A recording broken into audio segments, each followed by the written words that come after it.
part of the Press Play Podcast Network. Look up in the sky. It's a bird. It's a plane. This is Jason J. Lewis, the voice of Superman on Justice League Action. This is Mark Wade, writer of Superman Birthright. You're listening to the Krypton Report.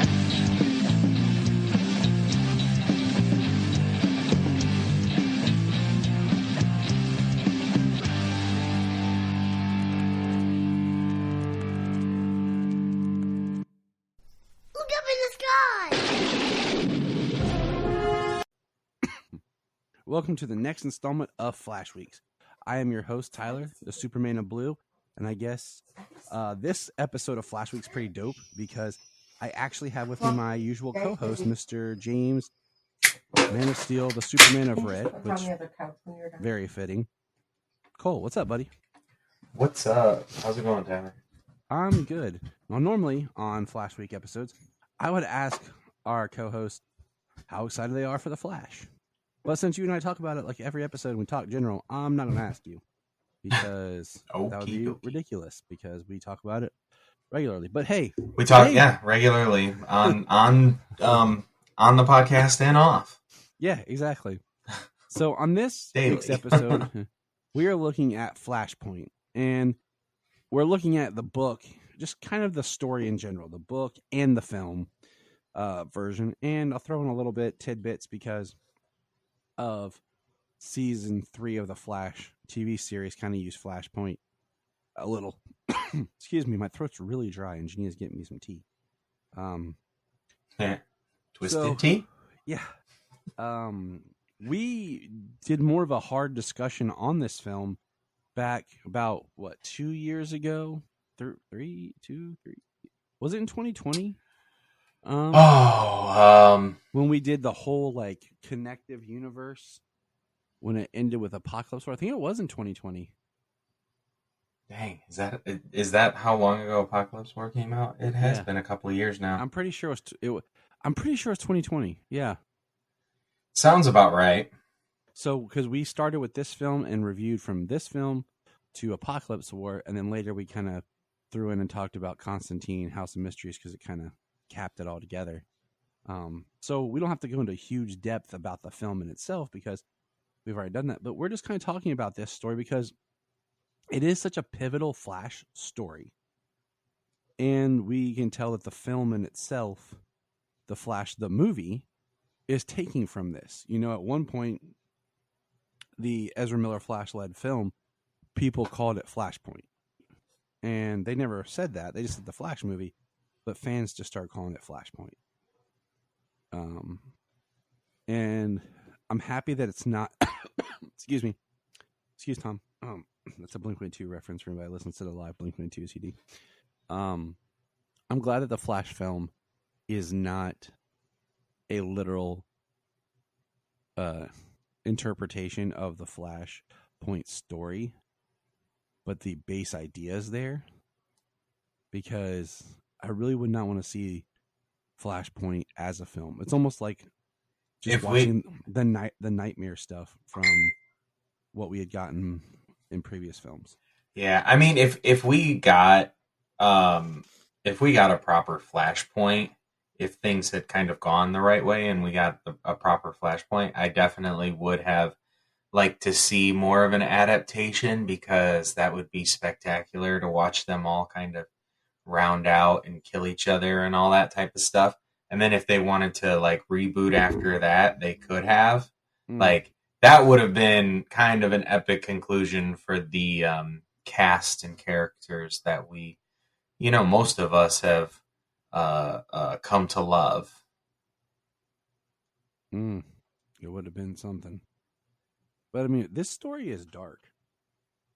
And so I'm just... We'll start here and just kind of talk about... I'm dying here. I need some Flashpoint myself. Reset the universe. We'll start here and talk about the comic a little bit here. The Flashpoint comic ran from May to August of 2011. Now, I was looking up... I remember being at my local comic shop at the time. It was a crappy comic shop.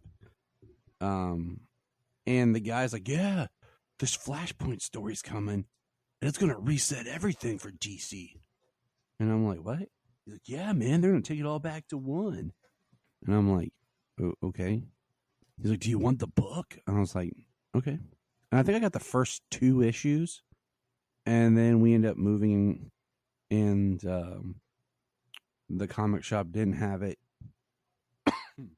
where we were. So I didn't get to read it till it was completed, and I read it in trade. But you kind of knew the story enough, because it is definitely the book you need to read before, because we all know that Flashpoint was the last stories of it's not even continuity. I mean, it is, but it's like this Elseworld in continuity story before the New 52. Yeah, Flashpoint is an alternate timeline story. It's not like Elseworlds or anything. Like, Barry changed and broke the entire timeline. So it was the catalyst for the birth of the New 52.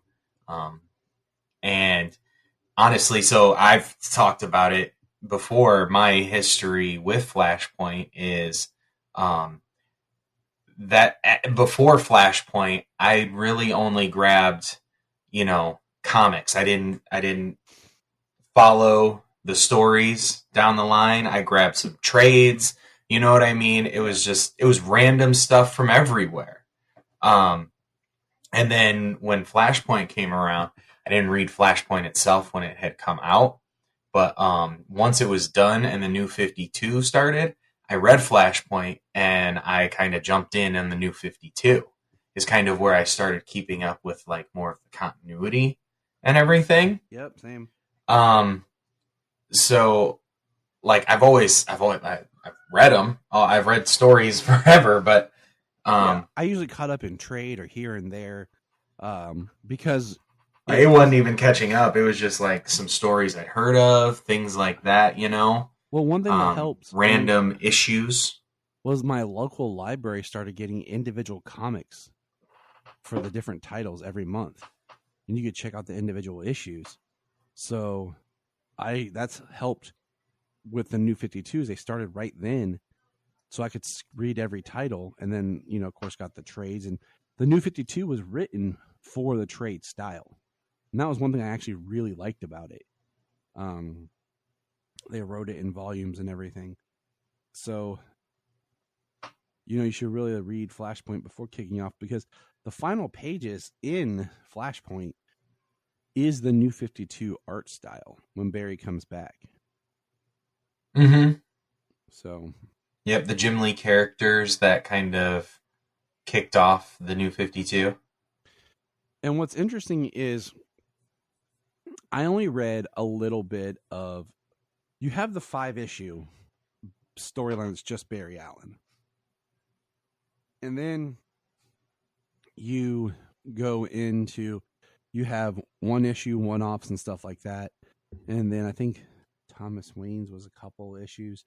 There's a couple like collected of all the tie-in issues. And it was interesting. And I read all of them. I think the only one I bought at the time was Green Arrow, and it was okay. And we'll talk about it here in a minute. I did read this Project Superman issues again for this conversation. But I will say, you know what? I've been looking for that trade. So like I have Flashpoint, and I have a couple of the Flashpoint World books. Mm-hmm. The Superman one is one that I don't think I ever found physical when I was looking at like the comic shop or the bookstore. It was always like the same ones, like Batman and Reverse Flash. I think they even had the Green Lantern at the comic store. So I had actually never read the Project Superman book, or the Superman led Flashpoint book. Yeah. And all those tie-ins. and I had seen it when I had finished. I was looking and I was like, oh man, there's some more here like that I haven't read of Flashpoint, because I was enjoying the rather brutal world that they were writing about with all the tie-ins. It is a brutal world. Now, in the book, famous. I mean, the Flashpoint became like an instant classic.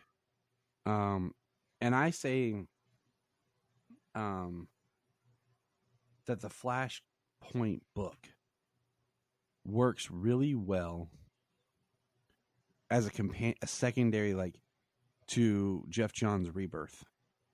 Like, if you read Flash Rebirth and then read Flashpoint, they work very well together.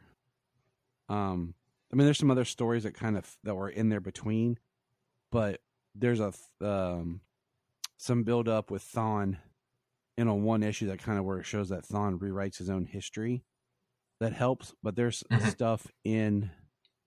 I feel like there's little subtle things from Rebirth that they pulled into the film Flashpoint that weren't in the Flashpoint book, and we'll get there in a minute. But oh, okay. I'd like to hear what you got to say there.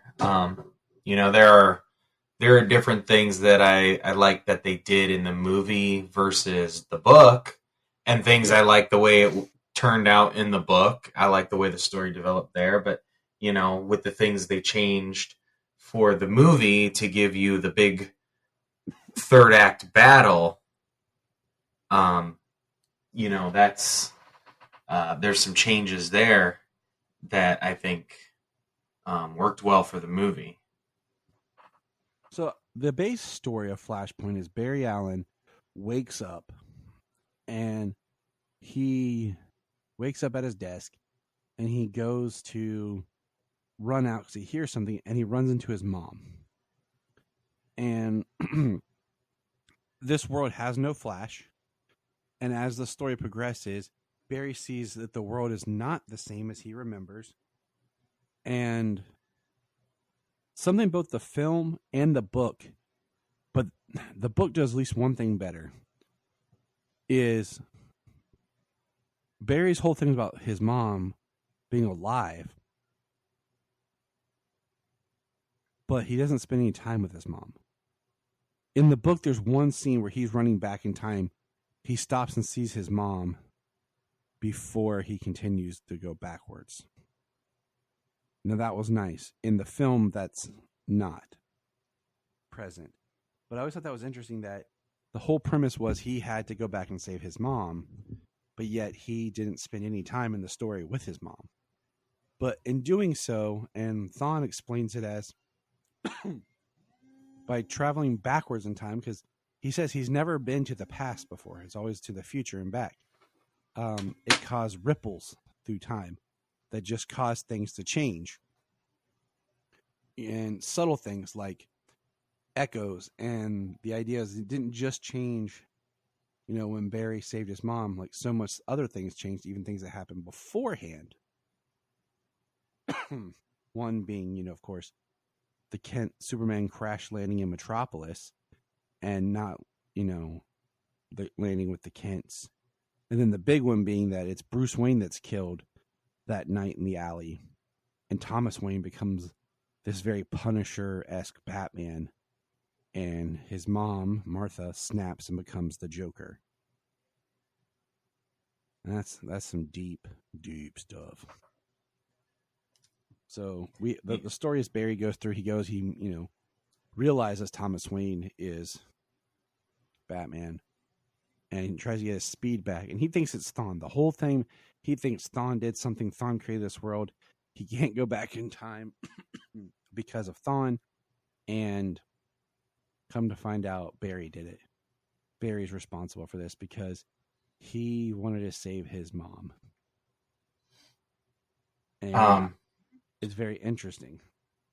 It is. It's very interesting. In the book, they go very much more into the fact that Thawne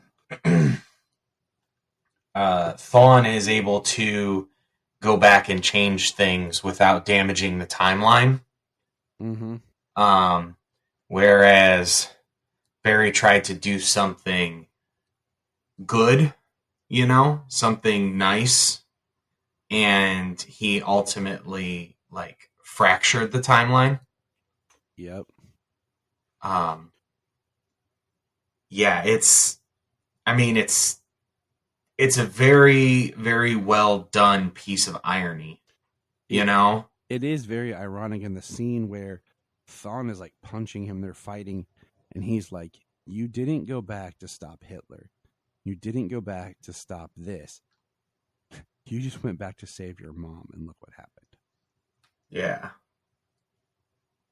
Right. So, it's a very well written book. It's a very well written movie. It's really great. So like some of the things in the book that are good, that are cool and interesting, is the fact that obviously there's the warring factions of the Amazons versus the Atlanteans. And in war and stuff, there are like spies and people who are infiltrating and everything like that. And the fact that Enchantress is feeding the Amazons information, she turns out. And in the end, she really doesn't care who she's fighting. She just wants to cause the chaos. Mm-hmm. So that was her way of doing so. They took that out of the movie.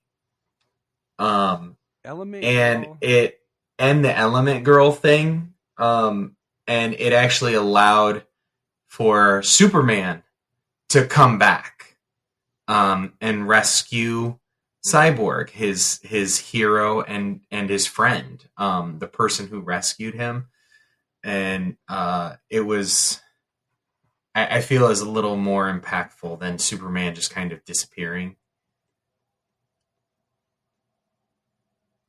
Yeah, it is. I will say this. I'll ask you this question right now. Which version do you like better, the movie or the book? I mean, as a piece on its own, I think I like the movie better. I agree. And it's not putting down the book in any way, because if I want to read it, I'll absolutely read it. If I want to watch it, I'll watch it. It'll take about the same amount of time. I think because one thing is, and we're talking about the story in a general here, is the film finds a way to take nods at the story as a whole. So there, we see what happened with Hal. There's little things with like Deathstroke, Grifter, that weren't in the just 5-issue Flashpoint. So they find a way to really touch on the universe as a whole and kind of give you an idea of what these characters have been through. So here's a quick history with the film. Justice League: The Flashpoint Paradox, the animated film, was released July 30th of 2013. So it is basically this year's the 10-year anniversary. Mm-hmm. Very interesting, right? I bought the DVD at a used video store. I remember I went to rent it, and they already had like a used copy on the shelf, because this came out like shortly after we had moved, and I just ended up buying it because that's when I really started collecting all the films. It was released only 2 months after Superman Unbound, which was May 7th of 2013, which is interesting because usually these movies were more spread out. Now, how do you feel about the animation style of the film? So there's some of the animation that I find appalling. Just because it's bad, it's weird. Like it's not symmetrical. It's not, it's kind of like Superman and Aquaman are like tall and elongated and huge and blocky. It's just, yeah, they're built weird. Their necks are bigger than their head. Yeah. So yeah, some of the art is, but those are also like, honestly, peripheral characters because like Barry's is great. And you know what? I just said this when I was watching it earlier. The Flash running in this movie is my favorite Flash running. Favorite animated Flash running, favorite live action Flash running. For whatever reason, because there always is some sort of disconnect with the world around him when he's moving. The only time I feel in live action that they kind of nail it, and they might have done it in other versions, but it's how they kind of did it on Smallville, where everything slowed down and and Clark ran in, and you know what I mean? And it's the same sort of effect that they used for the introduction of the Flash in Zack Snyder's Justice League when the truck crashed. When Iris and the truck crashed. There usually feels like a disconnect of either the speed of the world or how he is like interacting with the world. Like, is he even touching the ground when he's running? Maybe he looks like he's running at a decent pace, but it's like the world is like shoo, like going by way too fast, but it doesn't look like he's running as fast as like the world is passing by him. You know, it's that disconnect of that speed and time. And I think they did a fantastic job in this one. And I'm sure it has something to do with animation, but the way that they run, their movements and the streaks, the colored streaks, and just their movements and the way they actually make what appears to be connection with the world around them when they're running on the ground and up walls and all that type of up and down walls and stuff. You know, like, yeah, it's one of my favorite just watching it. That's awesome. So art wise, I mean, yeah, there's some fantastic moments in it, but also there's some really like, you know where they spent their time. Yeah. What I find interesting is this movie does tee up the New 52, which is the New 52 films, like the animated films. Justice League War, Throne of Atlantis, Teen Titans versus Justice League, Judas Contract, all the way through Dark and Dark Apocalypse War. So what's interesting is the film ends where the characters have a New 52 look to them, but it's not the same look that would appear in the films. You know, this film even has a post-credit scene of the invading Boom Tube and Parademons. Yeah, and I thought that was just interesting that it didn't, because Justice League War was released January 21st, 2014 on digital, and then February 4th on physical. So it's only like... You guys remember when they used to push digital before physical? Yeah. Now they just were like, here. Now it's like, take it all. Like, give us money. Well, I mean, there for a while, there was like digital, then physical, then streaming. Then it became all on the same day. You could stream it on DC Universe, or I think it was on DC Universe for a while, and then they kind of put it like separated by a month, and then once it went to Max or HBO Max, they spread it out more. But now it's like you get physical and digital at the same time. But I just think it's interesting because none of the voice cast in this is the voice cast that would appear in those following film series either.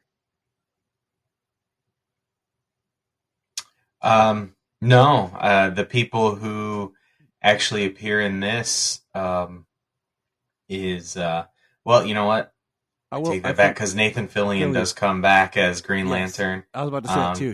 He's classic. What's so interesting is him. So we do Justice League War, and then, which is the kickoff of the film series. But what's crazy is Green Lantern, Wonder Woman, and Superman are all replaced after that film. And then the replacements carry the rest of the Superman series. Superman, I'm sorry, and I love Alan Tudyk, but is an upgrade from Alan Tudyk to Jerry O'Connell. Alan Tudyk, I think, did much better as Green Arrow. Yes. And among others, because he's multi-talented, but I don't know what direction Monahan was given, but they lost that with or they took that away with Rosario Dawson, and it was an improvement. Yeah. So, but at the time, I remember like this is when 10 years ago I was really getting active on Twitter, and I actually tweeted and chatted with the director Jay Oliva, and I was just like complimenting him on such a great job with the Flashpoint paradox. Because as dark as the film is, and I feel like it's weird that this one's only rated PG-13 and not rated R. It's a great adaptation. Like it's like I said, I prefer it over the book, which usually doesn't happen. But things I like in the film is, you know, I like. How do you feel about the cosmic treadmill? Because it's like a love-hate thing I have for it. But you know, he uses the treadmill in the book to travel back in time, but in this, he doesn't need the treadmill in the film. So, I mean, yeah, is it the easy way out? Maybe they do in the book. He does say he used the treadmill to focus where he was going, and that's what it's used for is to be able to focus, like where you're going in the time stream. Hey, pause. I gotta pause real quick. I gotta go help Sayla. Okay. I'll be right back. And, you know, I caught a couple other things of note here that I found interesting is, let's see. The movie makes no mention or no note at all of Henry Allen. Now, the book shows a scene of Henry Allen and quickly, but there's no mention of Henry in the Flashpoint film. There is not. They make Barry's mom to be very like a single parent, and it's in the Jeff Johns Rebirth that Thawne basically confesses to Barry that he killed his mom, and that it's always been him that's caused problems for Barry. Okay. There's hints at this in the film, but that's why I say it works really cool, them together. Of course, the book doesn't have like an opening scene with the Justice League like the Flashpoint movie does, but I feel like the only thing about the Flashpoint movie, by having that kind of cold opening with the Justice League, there's not kind of this inciting event of why at that moment he would go back and change and save his mom. Let's see. In the film, more characters are murdered before Barry goes back in time. And I think that gives just more gravity to how horrible this timeline, this world is. Well, I mean, in the movie, they had so many characters, characters that may have shown up in like the other tie-in stories and everything. But, I mean, they had Clayface, they had Tempest, they had Aqualad, they had Calder, they had Deathstroke was in the book for a short minute. Lex Luthor was there. Yeah. No, I do think it's interesting that the Flash's costume in the film is a very Wally West costume. Like his symbol is the Wally West symbol.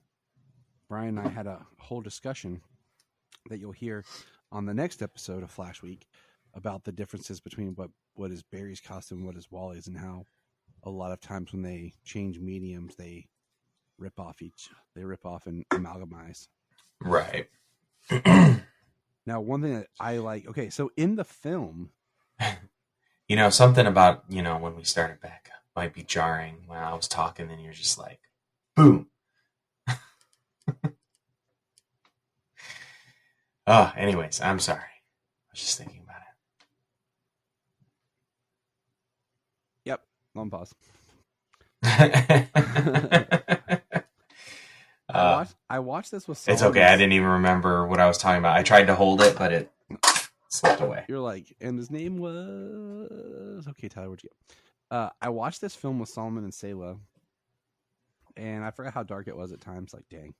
But I was trying to give them just kind of an idea of how things are going to work, because the Flashpoint story is prevalent,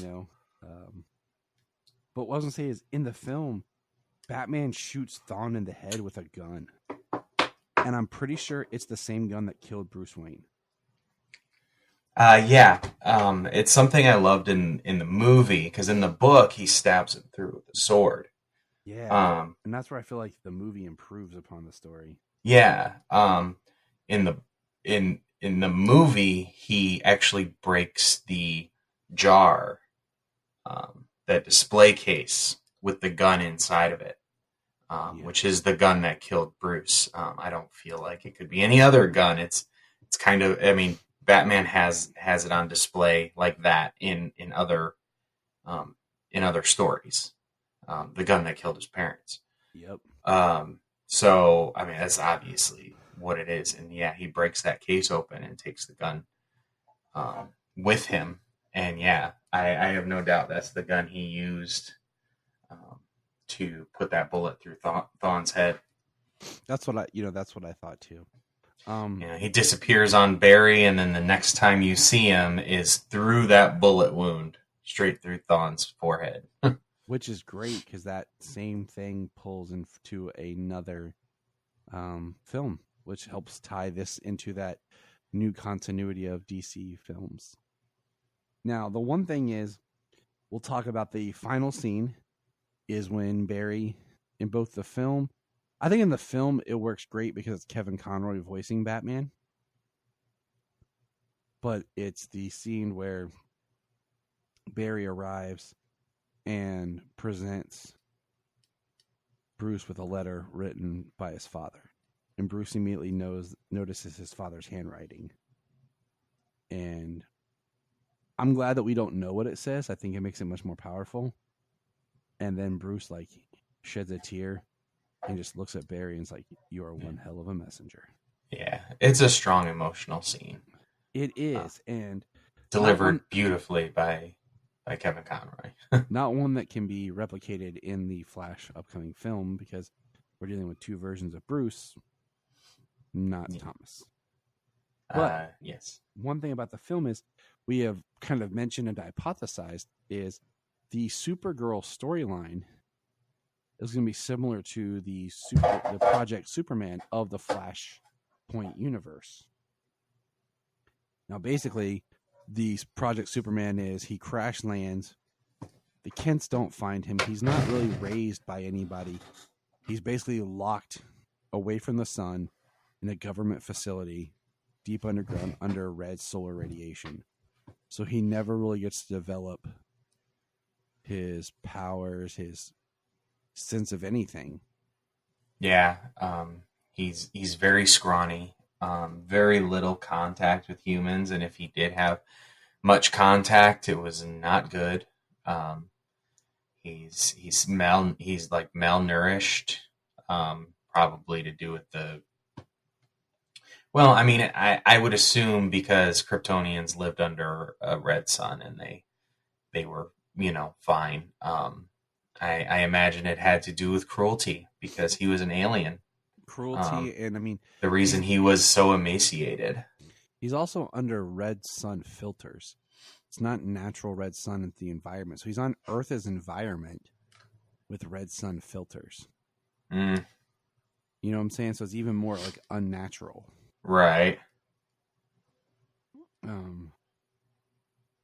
So we talked about, that's what we feel that they're going to do with the Supergirl storyline.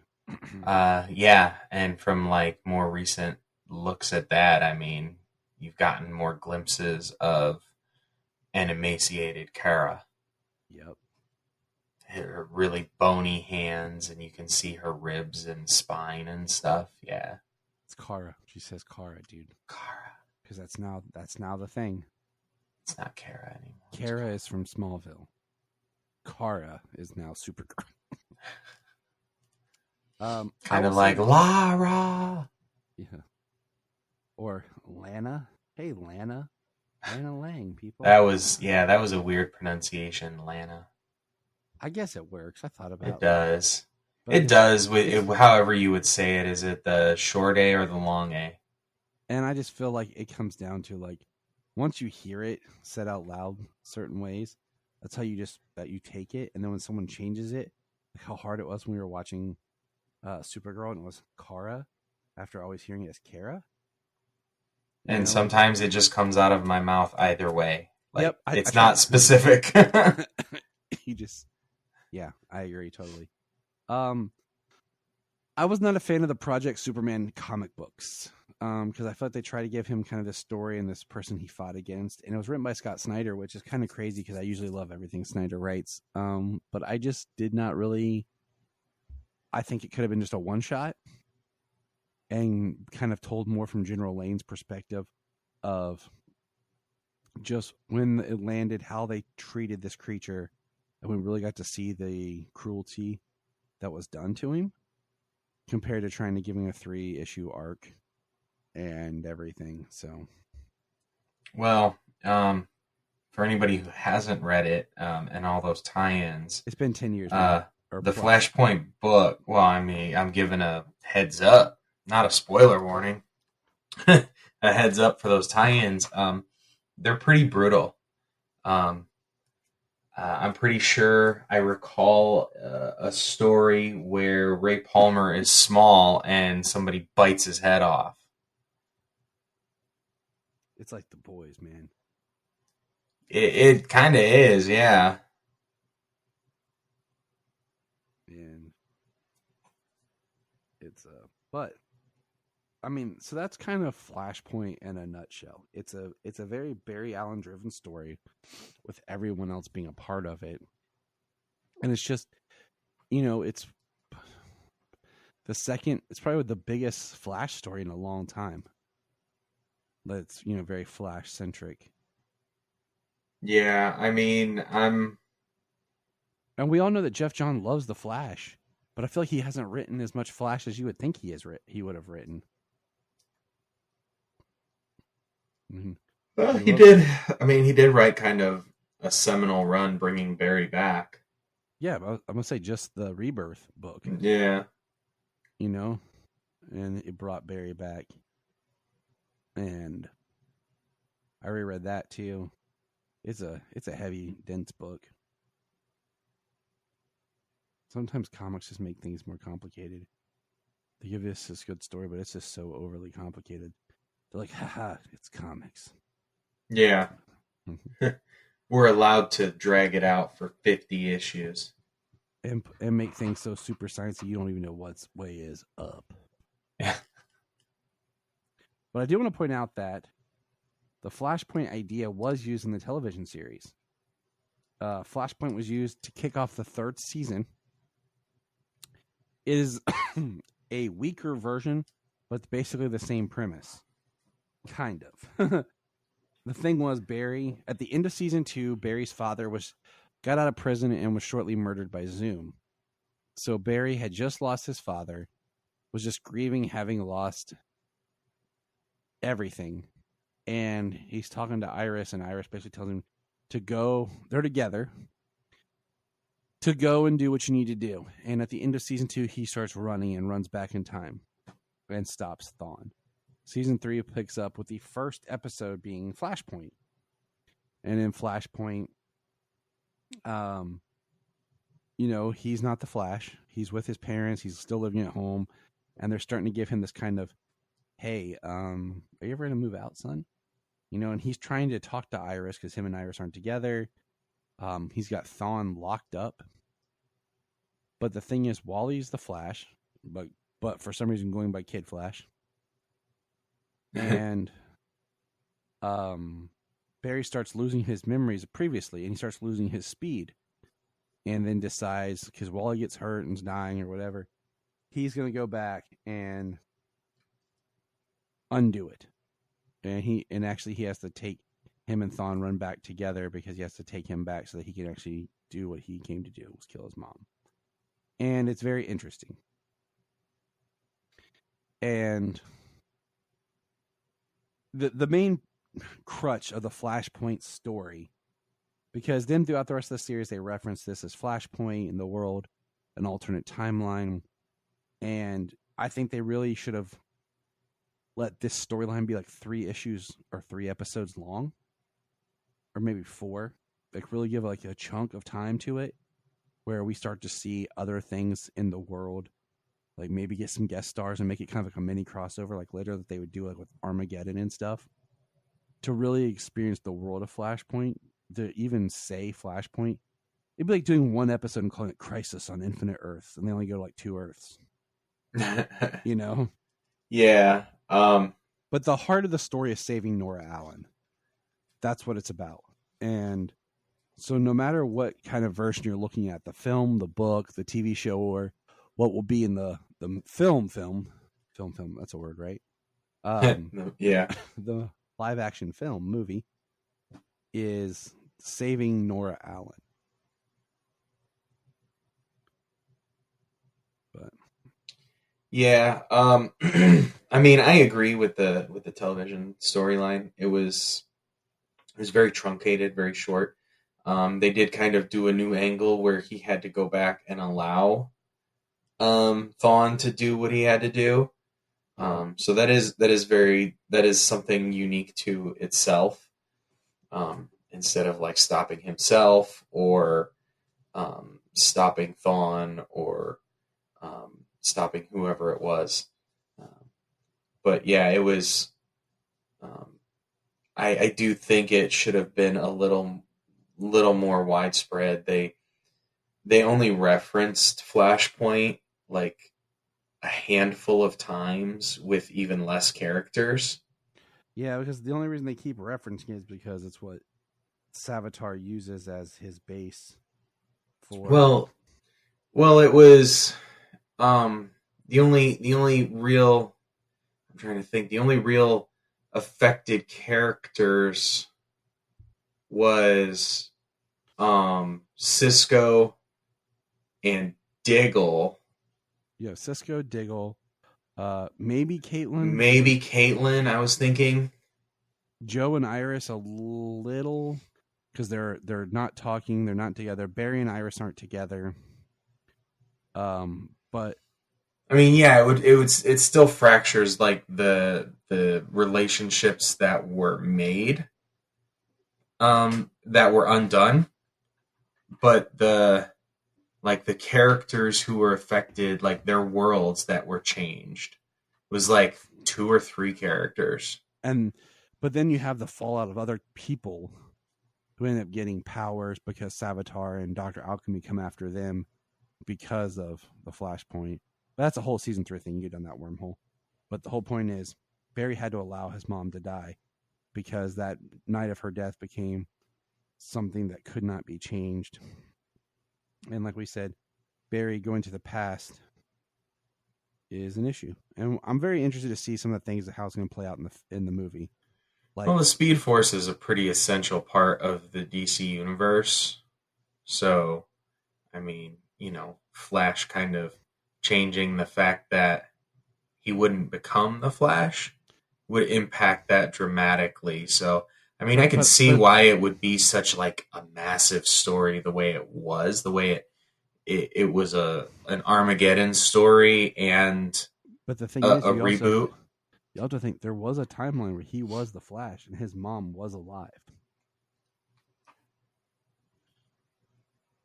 That's the thing you have to remember. Well, it's comics, and of course there was. Because that's the night that, Flash from the future travels with Thawne to stop him, because Thawne goes back to actually... It's like a very John Connor Terminator thing, There has to be that initial timeline before the loop to get the loop started. But that's Flashpoint. So we will see how Flashpoint plays into the film with the death of Nora Allen, with how he changes it, how the Speed Force works, how the film ends and what's rebooted, what's not, and the future to come. So yeah, we've seen a lot of elements and pieces that we can see are referenced very, very strongly in the trailers and everything. So yeah, let's find out. So stay with us for more of Flash Week. Look up in the sky. We just want to say, if you've enjoyed this podcast, please check out other podcasts on the Press Play Podcast Network. We're going to press pause and hear a few words from our other podcasts on Press Play Podcast Network. Hello, Brooks here with the Books with Brooks monthly book club podcast. Here's how Books with Brooks works. We read one book a month, and then we talk about it. Classics like Stephen King's The Shining, debut novels like We Are the Brennans by Tracy Lang, and tons of other compelling, life-changing stories, one book and 1 month at a time. So come read along with us, and then listen in. If you are like Tyler and James and can't get enough Super Talk, check out these other podcasts. Digging for Kryptonite, Supergirl Radio, The Last Sons of Krypton, the Superboy Legacy Podcast, All-Star Superfans, Superman the Animated Podcast, The Aspiring Kryptonians, Always Hold On to Smallville, The Geek of Steel, and Truth, Justice, and Hope. Remember to check out Krypton Report on all social media platforms. Go to linktree.com/Krypton Report. You find all of our reports. This is Dan Jurgens, and if you want to have a good time, keep listening to the Krypton Report.